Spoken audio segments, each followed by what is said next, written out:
Awagan kayo, tinagan timaymay sa Diyos tayo, di Ama, Anak, at Espiritu Santo. Amen. Manta kumaga na kayo, yayat ken parabo, Yamo Isu Kristo. Manaydayaw ng Diyos. Dayaw kaya ako kay Diyos at Israel. Isuwan ang mga ng sukot na nagkalibat Na kayo katatao ti Diyos, di kayton ang sangit. ito yung mga kaya ako. Nag-ispahan na nagkatay ang pagkakaliya. Nagasan ti umay tinagan ti Amo. Dayaw tinakaan kaya. Masilip tayo ti Diyos, ken dayaw, tawatin tayo ti pamakawan na kada tayo. Diyos, nagkakayan mo yung Diyos niya para kagaling ang mga ng pagkakaliya na nagkatay ang kagaling. Malukos ko kami ang nagkatay ng mga ako. Ako kay Panginoon,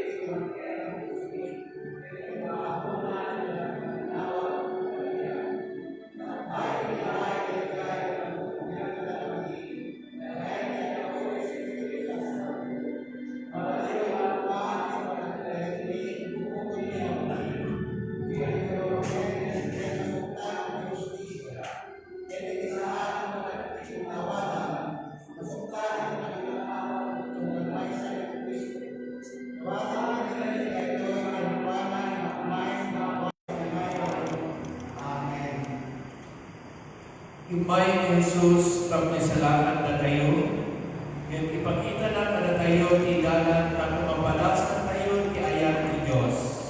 Pabiligin na tayo ni Jesus ang ingay ti panagpalang.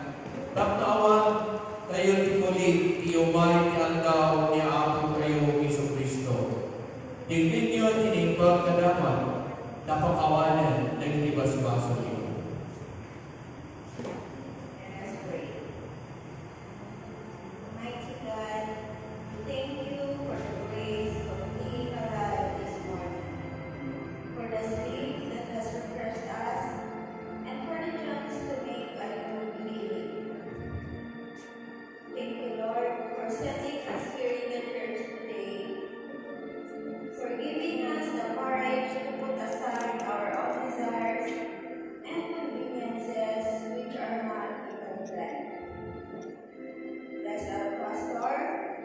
Enough knowledge and courage to spread the good news to each one of us, as well as our deaconess and leaders of the church, who are submitted to you and were wonderful examples to the congregation.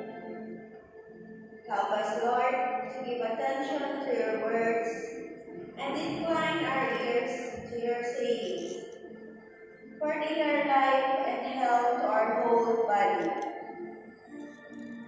Give us, Lord, a complete understanding of what you want to do in our life. And we humbly ask you to make us wise with spiritual wisdom, so that the way we live will always honor and please you.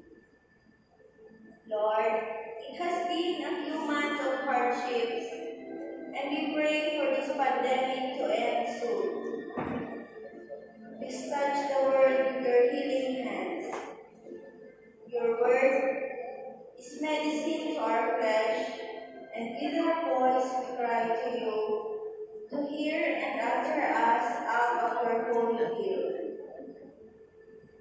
We humbly ask you, Lord, to forgive us from our sins, clean us from all unrighteousness, and through the help of the Holy Spirit, may we be kind and compassionate to others, forgiving them just as in Christ you forgive us. Help us, Lord, to make every effort to live in peace with all men and to be holy. For we know that without holiness no one will see you, Lord. All of this we submit to the leadership of the Holy Spirit in the name of Jesus. Amen.